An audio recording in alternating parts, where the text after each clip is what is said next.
बिस्मिल्लाहिर्रहमानिर्रहीम। अस्सलाम वालेकुम नाज़रीन, आप यूट्यूब चैनल देख रहे हैं। मैं इमरान खान हूँ। आज एक बड़ा अहम दिन है। सुप्रीम कोर्ट ऑफ पाकिस्तान के अंदर अहम तरीन केस लगा हुआ है। ये 3 रुकनी बेंच है और इस बेंच के ऊपर हुकूमत को बिल्कुल एतबार नहीं है।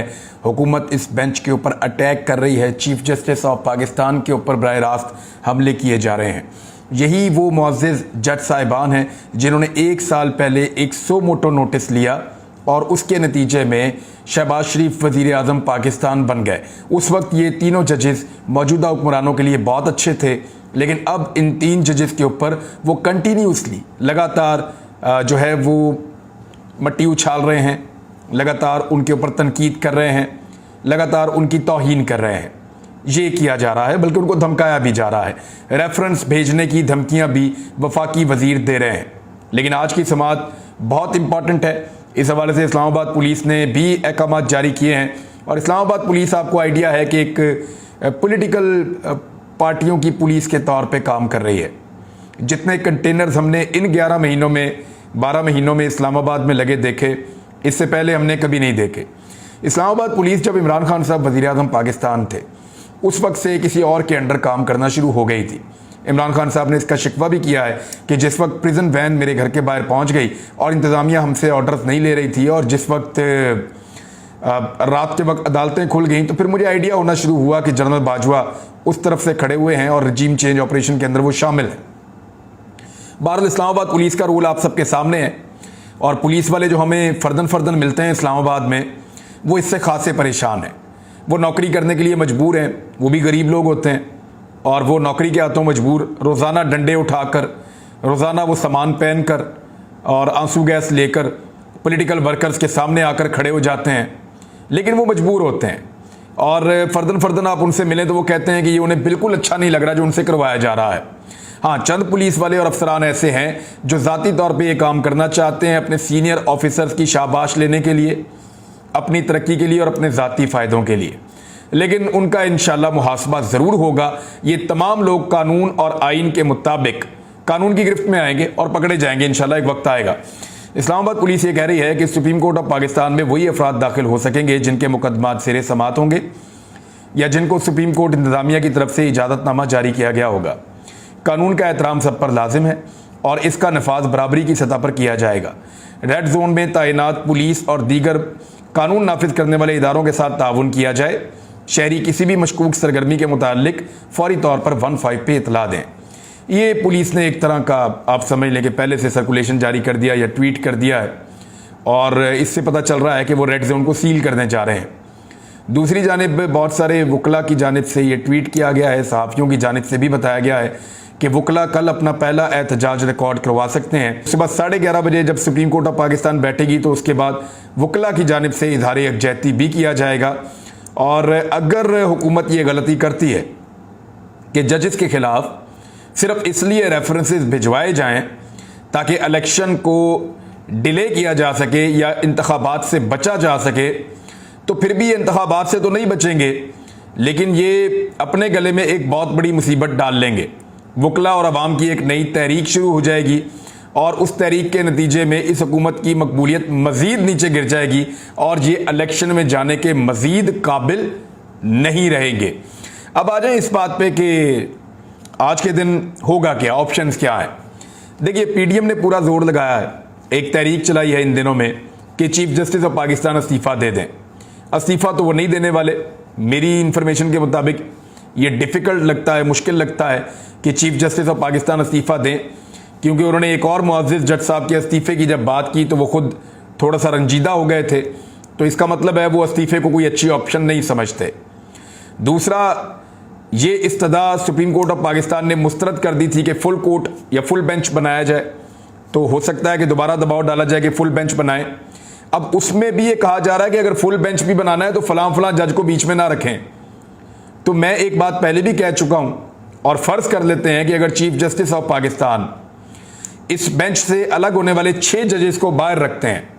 ये 6 जजेस वो हैं जिनमें से 4 खुद अलग हुए और 2 को एतराज़ के बाद अलग किया गया।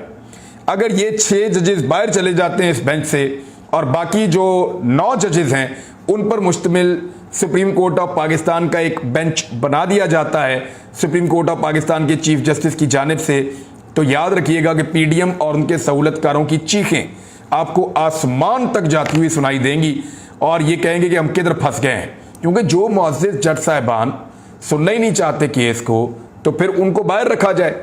और जब जज साहिबान एक पार्टी के तौर पे सामने आ रहे हैं, मुअज़्ज़िज़ जज साहिबान, तो फिर उनको नहीं सुना जा सकता, उनको फिर केस के अंदर रखा ना जाए, फिर उनको रखा जाए जो बाकी रह गए हैं। और सारे जजेस को अगर डाल देंगे तो बाकी केसेस कौन सुनेगा। एक्चुअली ये डिले करना चाहते हैं, एक्चुअली ये इस मामले को लंबा करना चाहते हैं कि मामला नीचे से चलता चलता ऊपर जाए और ज़्यादा से ज़्यादा लंबा होता चला जाए। मिसाल के तौर पे मैं आपको, बल्कि अहमद पनसूता साहब ने एक बड़ी ज़बरदस्त मिसाल पेश की है, और ये अमेरिकन अदालत का एक फ़ैसला था रूजवेल्ट का। रूजवेल्ट जो है वो एक अमेरिकन सियासतदान थे, सदर थे, और उन्होंने जस्टिस हेवल्स को चैलेंज किया था और उन्हें बताया था कि चूंकि आपने कानून की धज्जियां उड़ाई हैं, अपने फैसले को आप नाफिज करके दिखाओ। तो उस पर जो जज थे उन्होंने तारीखी किस्म का एक बयान दिया था और उन्होंने कहा मैंने अपना फैसला दे दिया है, ये अमरीकी अवाम पर मुनहसर है कि वो अदालत के फैसले का एहतराम करते हैं। देखिए, चीफ जस्टिस ऑफ पाकिस्तान को और मुअज़्ज़िज़ जज साहिबान को आईने पाकिस्तान के मुताबिक फैसला दे देना चाहिए। अवाम इसके ऊपर खुद ही अमल दरामद करवा लेगी। वकला भी तैयार है, अवाम भी तैयार है। अवाम खुद उस फैसले के ऊपर अमल दरामद करवा लेगी, सिर्फ चीफ जस्टिस ऑफ पाकिस्तान फैसला दें और अहकामात जारी करें। क्योंकि देखिए, अदालत ने आज बुलवाया किस किस को हुआ है। आज अदालत ने सेक्रेटरी खजाना को बुलाया हुआ है, आज अदालत ने सेक्रेटरी दिफा को बुलाया हुआ है, आज अदालत ने अटॉर्नी जनरल को कहा है कि हमारे सवालात के जवाब दिए जाएं। जो सवालात अदालत ने उठाए हैं उनके जवाब आज जमा करवाने हैं। सवालात क्या है? ये पैसे क्यों नहीं है जी आपके पास? खजाने की हालत क्या है? आप 20 अरब नहीं दे सकते। सिक्योरिटी की सूरत हाल के ऊपर सवालात उठाए गए हैं। इसकी क्या गारंटी है कि अक्टूबर में हालात ठीक हो जाएंगे?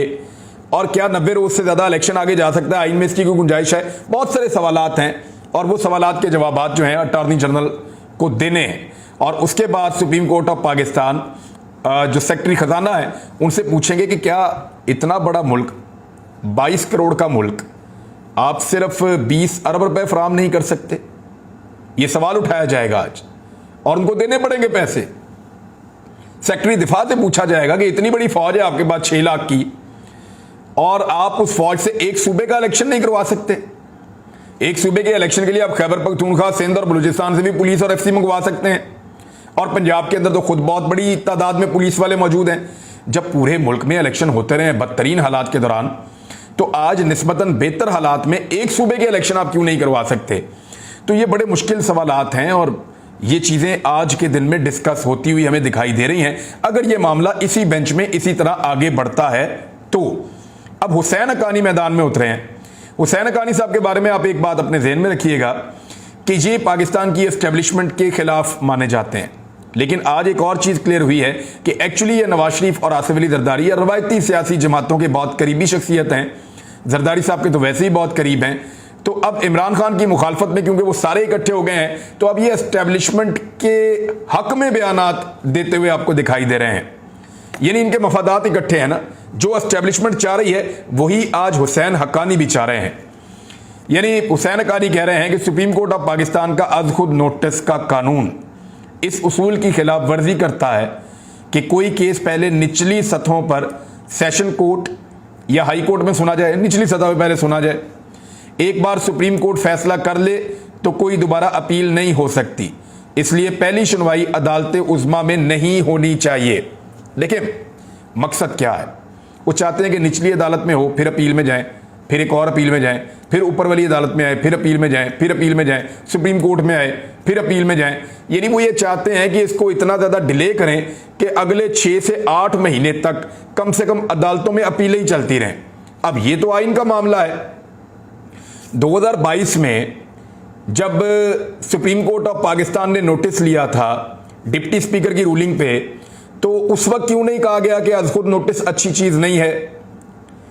क्योंकि उस वक्त तो शहबाज शरीफ को वजीर आजम बनाना था। उस वक्त हुसैन हक्कानी ने नहीं कहा कि निचली अदालतें पहले सुनती और फिर सुप्रीम कोर्ट में मामला आता, तब नहीं कहा था। अब कह रहा है। वजह क्या है? क्योंकि मफादात सबके मिलते हैं। इस वक्त जो एस्टेब्लिशमेंट चाहती है वही हुसैन हक्कानी साहब जैसे करैक्टर चाहते हैं, और वही सारा कुछ इस वक्त पाकिस्तान की जो 1 दर्जन से ज़्यादा सियासी जमातें हैं वो चाहती हैं। तो इनके मफादात एक दूसरे के साथ मिले हुए हैं। यानी कल पाकिस्तान की एस्टेब्लिशमेंट जिन्हें गद्दार कहती थी, आज पाकिस्तान की एस्टेब्लिशमेंट और उनके मफादात हमें एक साथ मिलते हुए दिखाई दे रहे हैं। और ये आइन शिकनी कर कौन रोक रहे हैं? सुप्रीम कोर्ट ऑफ पाकिस्तान इसको रेफर कर सकती है। आइन की गोल्डन जुबली मनाई जा रही है। आइन पाकिस्तान 1973 में नाफिज किया गया था और इसको पास किया गया था। बड़ी मेहनत के बाद पाकिस्तान का आइन बना था। तो 1973 से लेके 2023 में 50 साल पूरे हो गए हैं। तो आईने पाकिस्तान की गोल्डन जुबली की तकरीबात इस हफ्ते शुरू की जा रही हैं। एक तरफ आईने पाकिस्तान की गोल्डन जुबली और दूसरी तरफ आइन के साथ भोंडा मजाक किया जा रहा है इलेक्शन को डिले में डालकर। यानी आईने पाकिस्तान किसने बनाया? अवामी मुंतखब नुमाइंदों ने। और नुमाइंदों को मुंतखब किसने किया? अवाम ने किया। तो अवाम को इंतखाब का हक ही ना दें तो फिर उस मुल्क में आइन क्या बचा? और उसी आइन जिसमें आप अवाम को इंतखाब का हक नहीं दे रहे, वोट डालने का या नुमाइंदे चुनने का हक नहीं दे रहे, उस आइन की आप गोल्डन जुबली बनाने जा रहे हैं। और उसमें इमरान खान को दावत दे रहे हैं कि आओ हम आइन की गोल्डन जुबली मना रहे हैं। आइन की पामाली से रुकिए, आइन का एहतराम कीजिए, उसकी गोल्डन जुबली ना मनाइए बल्कि उसका एहतराम कीजिए, ये ज्यादा जरूरी है। बहरहाल इमरान खान साहब अपनी पार्टी के जरिए से या खुद जाकर भी शामिल हो सकते हैं। इसमें शहबाज शरीफ को मेहमान खुसूसी रखा गया है और शहबाज शरीफ वो शख्सियत हैं जिनके भाई के लिए इस आइन को बार बार बदला गया और बार बार आइन को तोड़ा गया। दूसरी जानिब इमरान खान साहब ने उनके ऊपर जितने भी मुकदमा दर्ज हुए हैं, स्पेशली जो पंजाब के अंदर हैं, इस हवाले से मुकदमात खारिज करवाने के लिए लाहौर हाई कोर्ट में दरखास्त दायर की थी। वो दरखास्त आज के दिन समाअत के लिए मुकर्रर कर ली गई है। और ये जो इमरान खान की आइनी दरख्वास्त है बैरिस्टर सलमान सफदर के जरिए दायर की गई है।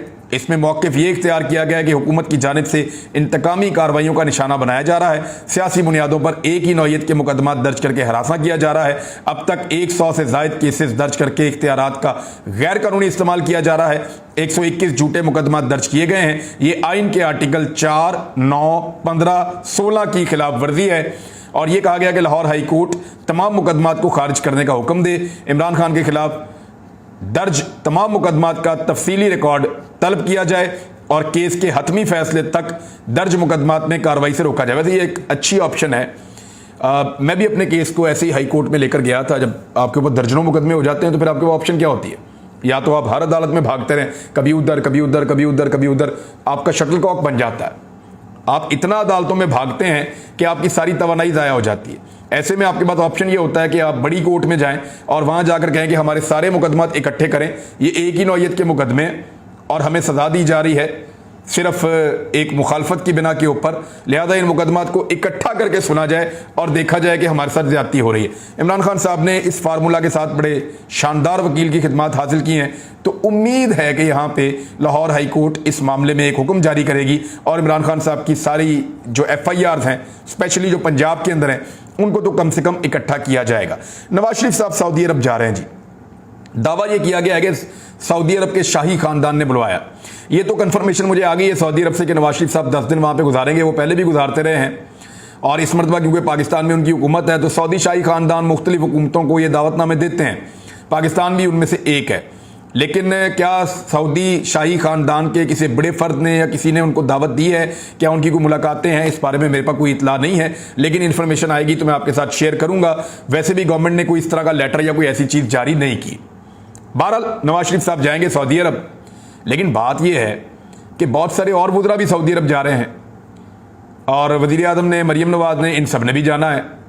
मैं ये जानना चाहता हूँ कि गवर्नर का आप खाना देख लें, निगरान हुकूमतों की आप अयाशियाँ देख लें, आप शहबाज शरीफ साहब के वज़ीर आज़म हाउस के अंदर आप खाने देख लें, और एक तरफ आप देख लें कि गरीब आदमी जो है वो आटे के लिए किस तरीके से डंडे खा रहा है, आंसू गैस खा रहा है और उनकी जानें ज़ाया हो रही हैं आटे की एक थैली के लिए। क्या ऐसे मुल्क के हुक्मरानों को ऐसी चीज़ें सूट करती हैं?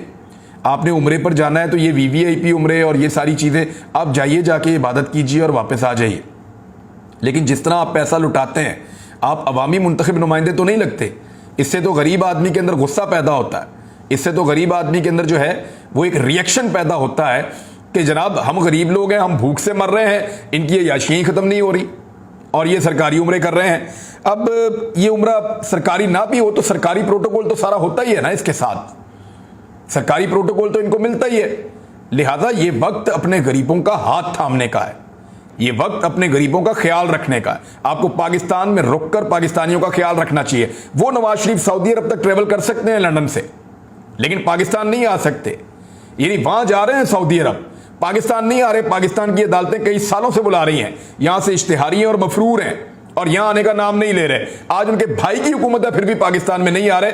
आप यहां से अंदाजा कीजिए कि ये किस कदर बुज़दिली का शिकार हैं, इनकी क्या हालत हो चुकी है कि ये पाकिस्तान आने से डरते हैं। जो शख्स अपनी आवाम को मुसीबत के अंदर छोड़कर चला गया और जो शख्स बदतरीन हालात के बाद भी अपने कारकुनों और अपनी पब्लिक के लिए वापस नहीं आया, उससे आप क्या उम्मीद कर सकते हैं। उधर मरियम नवाज साहबा ने अजीबोगरीब बात कर दी है। खुजराब पास खुलने की खबर दे दी और यह कहा कि यह शहबाज शरीफ की वजह से खुला है, इमरान खान की वजह से बंद हुआ था। यार वैसे हद हो गई है इनकी भी, यानी हर चीज को इमरान खान के खाते में ही डालना है इन्होंने।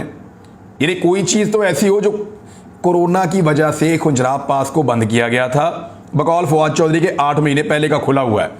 हर चीज को जो है वो क्रेडिट लेने की आदत, और हर बुरी चीज का, यानी नवाज शरीफ की भी यही आदत थी, जो अच्छा हो जाए मैंने किया है, जो बुरा हो जाए मैंने तो पता नहीं किसने किया है। अभी थोड़े दिन पहले मरियम नवाज कह रही थी ये गवर्नमेंट ही हमारी नहीं है, हम इस हुकूमत को मानते ही नहीं है, ये मेरी हुकूमत नहीं है। और अब कह रही है शहबाज शरीफ ने खुजराब पास खोल दिया, वो फवाद चौधरी ने पोल खोल दिया, उन्होंने कहा 8 महीने पहले का वो खुला हुआ है। ये तो इनके हालात हैं। अब तक के लिए इतने ही, अपना ख्याल रखिएगा, अपने चैनल का भी। अल्लाह हाफिज़।